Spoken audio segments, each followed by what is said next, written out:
Di desa-desa nelayan kecil di sepanjang pantai Vietnam, nelayan memanen hasil laut. Usaha keluarga kecil seperti Bui Van Phu memfermentasikan ikan kecil dengan garam untuk membuat saus ikan yang menjadi dasar sebagian besar makanan Vietnam. Ayah Phu, Bui Van Phuong, memilih untuk tinggal di Vietnam setelah perang berakhir 50 tahun lalu, dan ia mengembangkan usaha pembuatan bumbu yang disukai banyak orang, yang dikenal sebagai Nuoc Mam di Vietnam, yang kini telah berjalan selama 4 generasi dengan putranya yang kini menjadi pemimpinnya.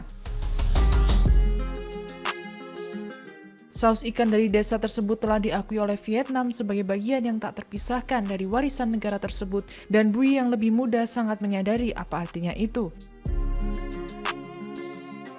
Saya lahir di sini dan tumbuh dalam budaya saus ikan ini, jadi saus ikan ini memiliki tempat khusus di hati saya, katanya. Bagi saya saus ikan bukan sekedar bumbu, tetapi merupakan masa kecil saya, budaya saya, tambahnya. Namun warisan itu terancam dan tidak hanya dari konglomerat raksasa yang memproduksi saus ikan secara massal di pabrik.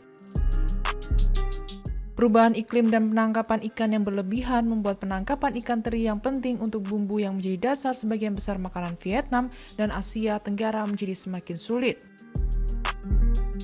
Ikan teri tumbuh subur dalam kawanan besar di perairan kaya nutrisi di dekat pantai. Namun perubahan iklim menghangatkan lautan sehingga mengurangi kadar oksigen di dalam air. Para ilmuwan telah lama mengkhawatirkan hal ini akan menyebabkan ikan menjadi lebih kecil, karena ikan besar yang membutuhkan lebih banyak oksigen dapat bermigrasi atau beradaptasi seiring waktu. Renato Salvatecchi yang mempelajari perikanan di Universitas Christian Albert Kiel di Jerman mengatakan penelitiannya tentang periode yang lebih hangat ribuan tahun lalu menemukan dukungan untuk hal ini dalam catatan fosil. Jika kita terus melanjutkan tren deoksigenasi ini, ikan teri tidak akan cocok dengan itu. Setiap spesies memiliki batas, katanya.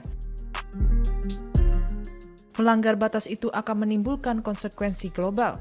Perairan yang memanas mengancam ekologi laut dan kehidupan laut yang menghuninya. Hal ini dapat mengakibatkan berkembang biaknya ikan yang lebih kecil dan kurang bergizi, serta meningkatkan biaya penangkapan ikan dan akibatnya biaya pangan.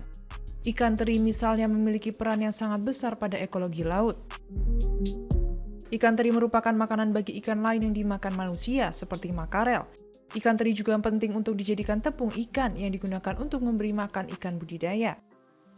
Penangkapan ikan yang berlebihan memperparah masalah ini, dan ketegangan geopolitik di perairan yang disengketakan di Laut Cina Selatan membuat pengelolaan jadi sulit. Praktik penangkapan ikan industri yang merusak dengan menyeret jaring besar di sepanjang dasar laut, menyapu semua yang ada di jalur jaring, telah berlaku sejak tahun 1980-an. Namun meskipun penangkapan ikan meningkat, jumlah ikan yang ditangkap tetap stagnan menurut analisis tren penangkapan ikan tahun 2020. Bahkan jika dunia dapat membatasi pemanasan global jangka panjang hingga 2,7 derajat Fahrenheit atau 1,5 derajat Celcius di atas tingkat pra-industri dan mengurangi separuh intensitas penangkapan ikan, Laut Cina Selatan masih akan kehilangan lebih dari 1/5 stok ikannya. Demikian peringatan penilaian tahun 2021 oleh para ilmuwan dari Universitas British Columbia di Kanada.